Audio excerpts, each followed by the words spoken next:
As you learn about the narcissistic pattern, it's also wise to reflect on the much healthier alternatives. Now, below you're going to find a link to my new extensive course called Ready, Set, Connect. It addresses both the mindset and the skills involved in gratifying relationships, and I hope you'll find it to be quite therapeutic.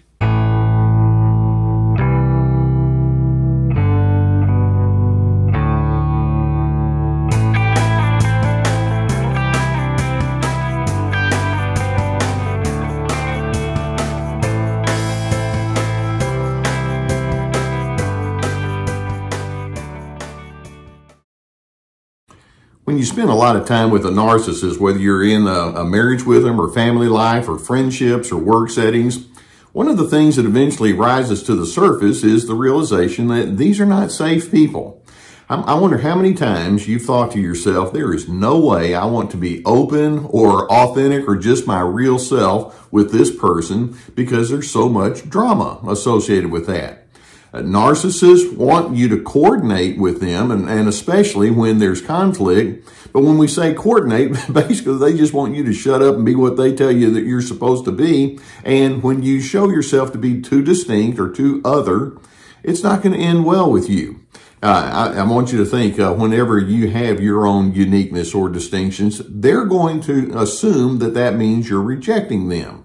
They're naturally predisposed towards being competitive, so that when you do show yourself to be different, they're going to start playing this one-up-one game with you, whether you want to join with them or not.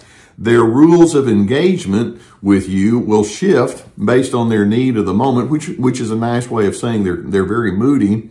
And then over time, you get to the point where you start asking yourself, why bother?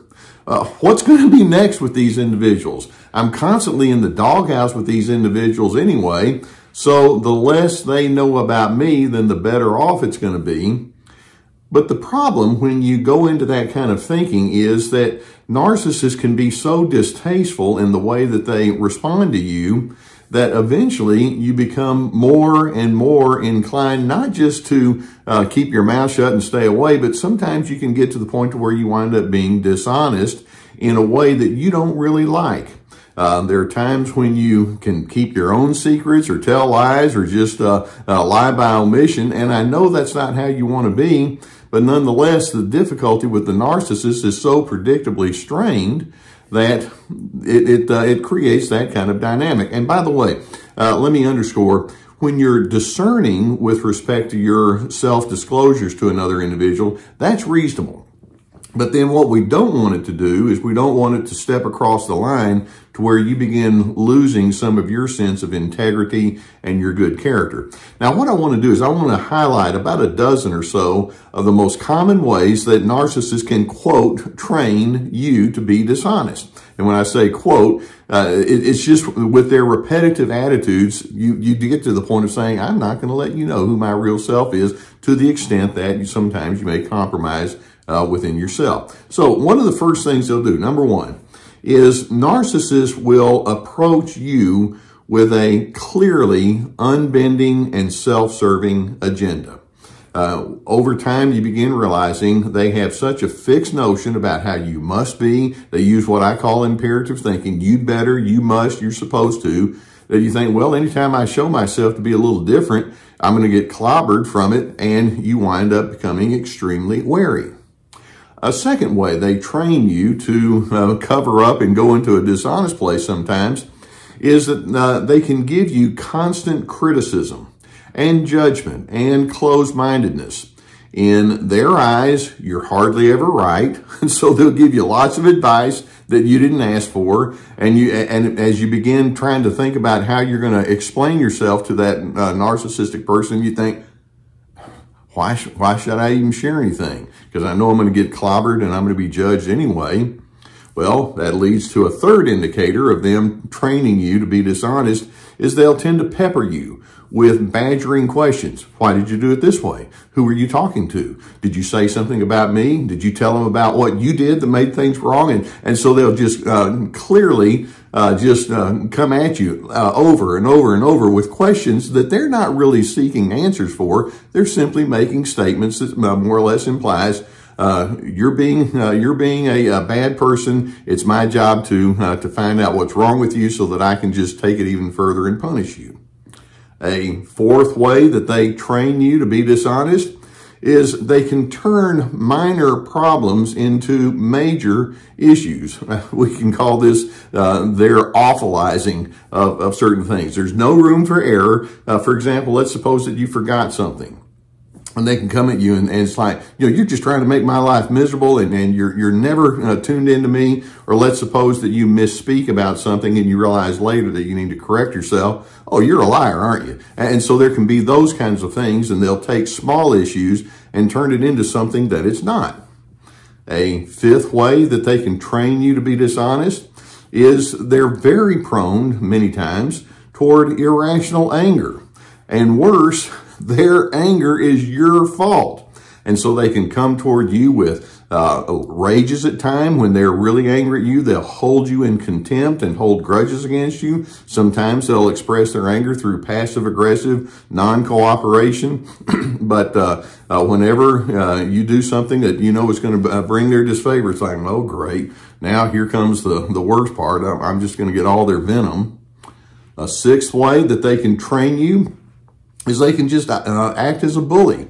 They want to pound you into submission. And so they're constantly seeking your weak spots, which is what bullies do. Or they're constantly seeking maybe some holes in your logic, or they want to make sure that you're going to be subordinate and they're going to be dominant over you, but they can just bully you into submission to where you think, okay, I give. And you just wind up just thinking, I'm with somebody who just wants to be dominant. That's their game. A seventh way that they can train you to be dishonest is that they can take over projects, or they can be just naturally bossy. I recall one guy talking about a fellow that came to his house. He immediately said, I think that your furniture would be different, or would look better if you did it this way instead of this way. And this guy and his wife are thinking, why are you saying this to me? It looks nice in here. Or I can recall a guy talking to me about a supervisor who wanted him to do all sorts of procedures that just didn't make sense. But they want to take over your projects. They want to tell you what to do. They give you lots of bossy suggestions that don't work. And so again, you kind of think, why bother disclosing myself to this person? I don't want them knowing my business. An eighth way that they can train you is that they can scoff and ridicule you when you have needs or hurts. They may say something like, just quit whining, or you created this mess in the first place, and they have no sense of sympathy for you. They certainly have no empathy. They don't want to know you from your vantage point. It's just like, shut up and quit griping, quit complaining. They can be terribly insensitive toward you. And then along with that, they can motivate you through guilt and shame and things like that. You're just a loser, or you're just somebody who's trying to make everybody else's life miserable. Now, a ninth way that they might go about trying to train you to be dishonest is that they show no particular appreciation for your really good positive contributions, for your skill sets or your insights or the efforts that you make.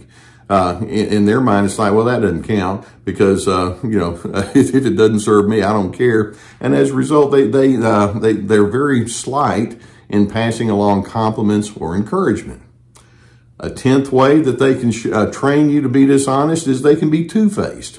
They might be friendly with you up front, but then you find out later on behind the scenes they're saying all sorts of less than wonderful things about you. And you realize, well, even when I receive positives from that narcissist, I don't know that it's going to play out the way I want. And so why should I say anything? An 11th way that they can train you to be dishonest is they show themselves to be untrustworthy with your confidentialities. You may want to share something with them that is very tender to you, or something that is a very sensitive subject, and then later on you find out they're out there blabbing to the whole world about whatever is going on in your world. It's like, I didn't mean for it to be that way.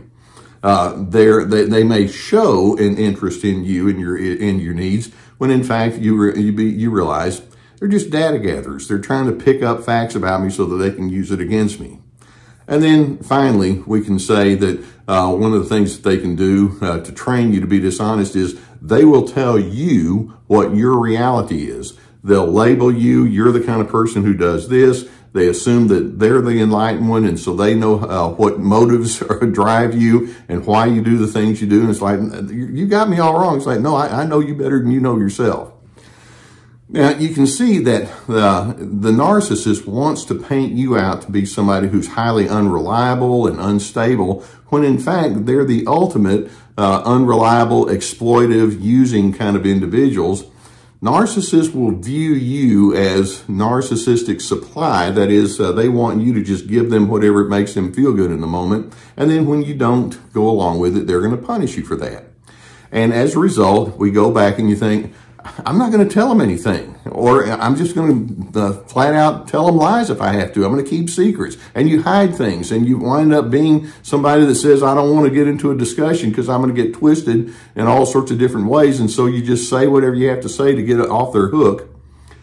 Let's acknowledge, and again, I'm going to underscore, it's judicious for you when you are discerning regarding how much you're going to disclose. These are not safe people, and you don't really need to go into anything of a personal nature. You want to stay functional with them if you have to engage with them, and then keep it at that. You don't want to disclose yourself.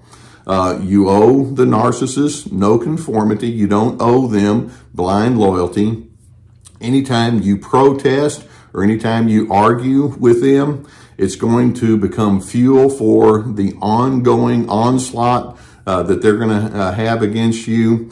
And as a result, you're going to remind yourself, this is not somebody that I want to bring into my inner circle. But the key is for you to go ahead and be true to who you are. And if they don't like what you think, or if they insist that you have to be a different kind of person, you can let it be known, I don't think the same as you. And then when they start peppering you with those questions, well, why is that? And what's going on with you? At some point, you don't owe them any further discussion. Let your behavior, let your priorities, and let your integrity and your plans show them that I'm my own person.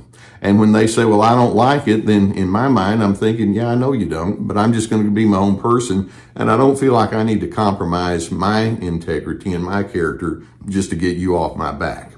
Frankly, the less the less entangled, you are with them in any way, the better off you're going to be. Just make sure that as you do so, you can do it in such a way where you're not going to give them more fuel by offering them the very ingredients that they give to you, which is their own dishonesty and their accusations and their anger. Don't play their game. Now, I hope this gives you some good awareness about what you're dealing with. And I know that these folks can be such users and manipulators, it can be confounding, but I'm hoping this gives you some enlightenment. If you've not already hit that subscribe button, I would encourage you to do so. We're going to keep more videos coming toward you. Watch the videos on a cumulative basis, and I hope that it can just give you that much more of a sense of internal confidence to draw upon.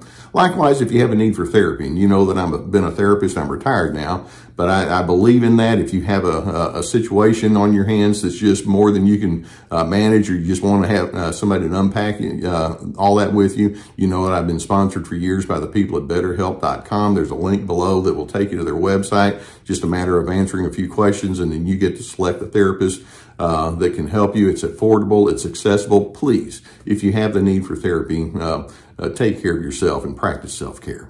Likewise, I have my therapeutic courses.